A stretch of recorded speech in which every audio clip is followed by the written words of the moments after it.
السلام عليكم، ازيكم يا حبايبي؟ عاملين ايه؟ النهارده جايلكم بفيديو جديد. يلا بينا نسمي بسم الله ونصلي على الرسول ونخش في الموضوع على طول.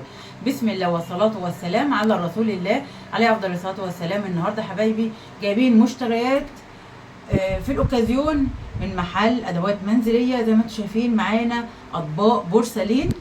اول حاجه كده جايبين الطبق بورسلين ده بدل 65 ده عشان عليه السعر ب65، خدناه ب60 جنيه. السعر باين قدامك يا شيف احمد؟ يا باشا باين. احنا جايبين طبقين ليا وللشيف احمد كده علشان ايه؟ الرز، صح يا شيف احمد؟ صح كده. اهو ده طبق بورسلين، مكتوب اهو طبق بورسلين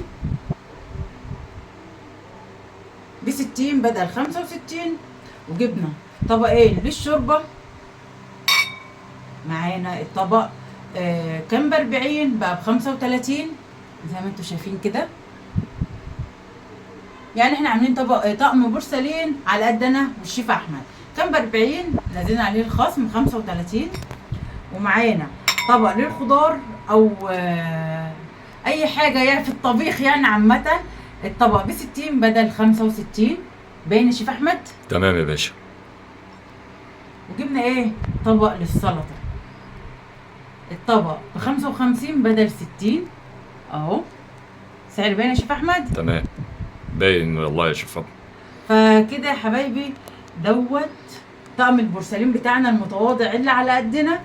جبنا عملنا طبقين رز وطبقين خضار وطبقين شوربه وطبق سلطه. طبقين الخضار دول يا شيف فاطمه عاملين زي رسمه ايه، هيئه المركب. فاحنا جبناهم علشان ايه؟ طقم على قدي انا والشيف احمد، ولو جه حبايبنا برضه هنقدم فيهم عادي طبعا اكيد. وبكده حبايبي يكون ده الفيديو بتاعنا، مشتريات من اطباق البورسلين في الاوكازيون زي ما انتم شايفين كده. الطبق الرز ده عاجبني، شكله حلو، ب60 بدل 65. واضح يا شيف احمد؟ تمام. وبكده حبايبي يكون ده الفيديو. مش تنسوني في اللايك والشير والسبسكرايب وتفعيل الجرس لغايه ما ارجع لكم فيديو اخر. اسيبكم في رعايه الله وامنه، والسلام عليكم ورحمه الله وبركاته. لايك وشير وسبسكرايب لاحلى مشتريات من اطباق البورسلين. انا مبسوط ان انت طلعت معاهم يا شيف فاطمه والله. هم حبايبنا طبعا اكيد. ربنا يكرمك يا رب ويصلح حالنا باذن الله ويصلح حال الجميع باذن الله. والسلام عليكم ورحمه الله وبركاته.